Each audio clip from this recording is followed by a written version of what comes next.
Bir neçə gün bundan əvvəl Bolt platformasında fəaliyyət göstərən 100-dən çox sürücünün etiraz aksiyası bugün də davam edir.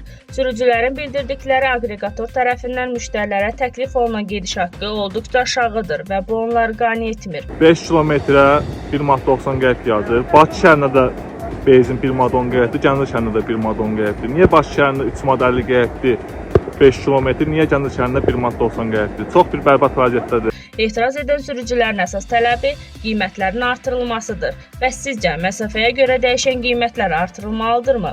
Sürücülərin şikayətləri öz həllini tapdıqda, bəs müştərilərin gediş haqqına necə təsir edəcək? Hər halda müştərilərin də razılığı, məmnuniyyəti nəzərə alınmalıdır. Bolt şirkətinin düzgün qərar verib, hər iki tərəfin məmnun olacağına ümid edirik. 102 Xəbər Info və Inform Xəbər TV hər zaman haqlının yanındadır. Bu və digər xəbərlərin anında izləmək istəyirsinizsə bizimlə qalın. Abunə olub şərh yazmağı unutmayın.